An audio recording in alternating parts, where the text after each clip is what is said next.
The doors at Brown's headquarters didn't just open that Tuesday morning, they erupted like someone kicked in a hornet's nest.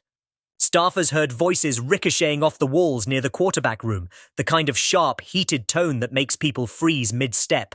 And that's where the firestorm started. Two rookie quarterbacks thrown into the same franchise, same system, same pressure cooker.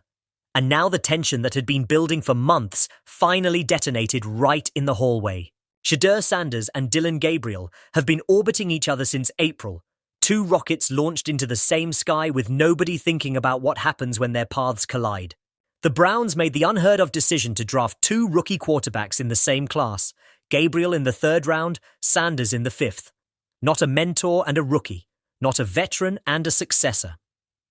No, two young quarterbacks, same age, same ambition, same locker room. It was a powder keg from day one. Everyone knew it. Coaches tried to pretend it was normal. Players whispered about it off the record. Analysts called it strange, reckless, even dangerous for team chemistry. But nobody expected the fuse to burn this fast or this hot, and it wasn't just football causing the sparks. Inside the building, people began noticing the way the two rookies avoided each other.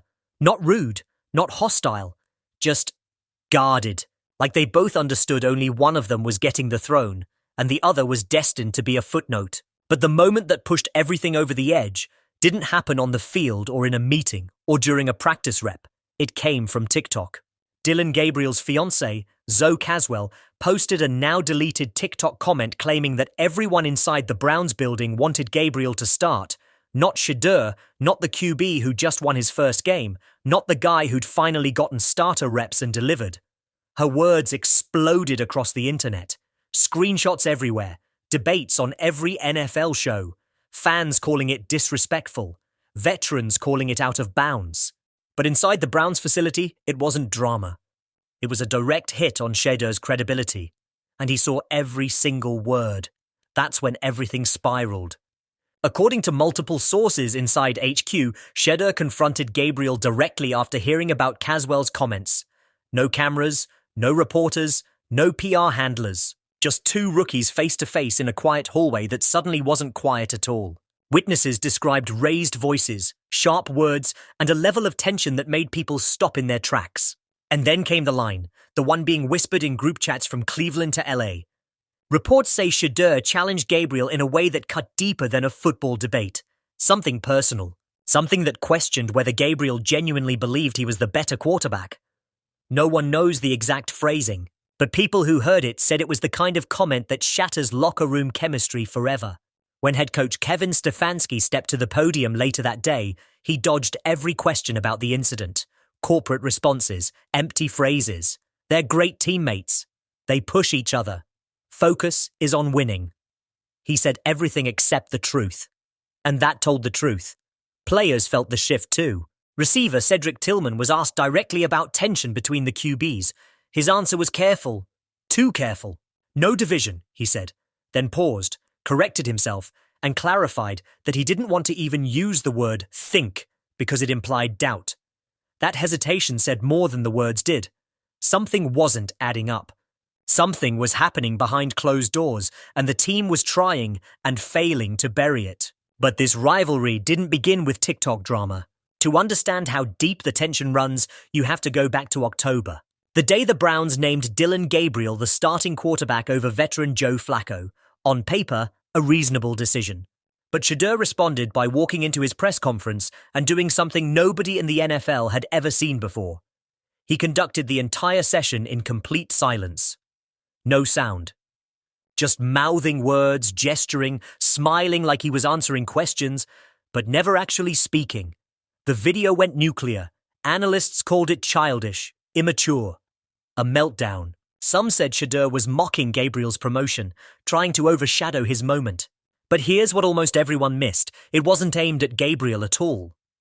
According to team sources and reporters close to the situation, Shedeur was firing back at Rex Ryan, who'd gone on national television earlier that week and called Sanders an embarrassment. The mime routine was a message, but the damage already done. The media framed it as a shot at Gabriel. Fans debated it for days, and Gabriel noticed the narrative too. When asked about the mime interview the next day, Gabriel gave a calm, measured answer, but it was ice cold underneath. He said they were a team. November changed everything. Dillon Gabriel suffered a concussion against Baltimore, and suddenly Shedeur Sanders was thrown into the fire with zero preparation. Not limited reps, not reduced reps. Zero. He hadn't taken a single snap with the starting offense all season. Not one throw to Jerry Jeudy, not one rep with the first-team line. And then he's thrown into a rivalry game against one of the nastiest defenses in the league. The crowd at Huntington Bank Field went wild when he trotted onto the field. They'd been chanting his name during Gabriel's struggles for weeks. They wanted Shedeur, and now they had him. But he wasn't ready. He couldn't be. 4 completions on 16 attempts, 1 interception. A 25% completion rate, one of the worst debut stat lines in modern NFL history. But here's what people ignore. Terry Bradshaw posted similar numbers his rookie year, except Bradshaw got full starter reps. He got time to build chemistry. He wasn't dropped into chaos blindfolded like Shedeur. After the game, Shedeur admitted that his first pass of the night to Jerry Jeudy was literally the first pass he had thrown him all year. That wasn't an excuse. That was a fact. And to Shedeur's camp, that didn't look like adversity. It looked like sabotage. A belief started forming. The organization set him up to fail to protect Gabriel's status as QB1. True or not, that belief changed everything. Then came the next week. The week that flipped the entire quarterback room upside down. Shedeur got the start against the Raiders. Full week of practice, full first-team reps, actual preparation, the thing every quarterback needs. And suddenly the unprepared bust from the week before threw for 209 yards, a touchdown, and led the Browns to a 24-10 win. He became the first Browns rookie quarterback since 1995 to win his starting debut. Overnight, the narrative changed. The city shifted. Fans started seeing him as the future. Analysts praised his poise. Even LeBron James publicly supported him. And inside the building, Gabriel went quiet. Zoe Caswell did not. After the Browns lost to the 49ers with Shedeur under center, she went on TikTok again. She joked about the team losing, fired off snarky captions, and her comments section exploded. Someone called her disgusting and racist. She snapped back with the now infamous comment claiming, "Everyone in the building wants Dillon to start." That single line detonated the building from the inside. Shedeur saw it, coaches saw it, players saw it, screenshots spread everywhere. And within 48 hours, Shedeur confronted Gabriel. That's when the yelling started. That's when staffers stopped pretending everything was fine. And that's when the quarterback room, once light, once friendly, went dead silent. Reports say Gabriel has been distant during meetings, more withdrawn, less talkative, and Shedeur laser-focused. All business, no small talk. The easy banter from training camp is gone. Something else is gone too. The benefit of the doubt. Emmanuel Acho said it best. Gabriel is probably more insecure than Shedeur, and honestly, who wouldn't be? Gabriel didn't ask to be drafted ahead of Shedeur. Gabriel didn't ask for first-team reps while Shedeur was stuck on scout team. The Browns created this situation. They built this monster.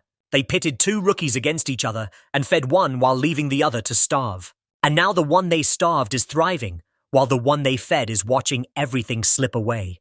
The numbers don't help Gabriel's case either. Before his injury, he completed 58. 6% of his passes for 869 yards, 7 touchdowns, and 2 interceptions. Not terrible, not amazing.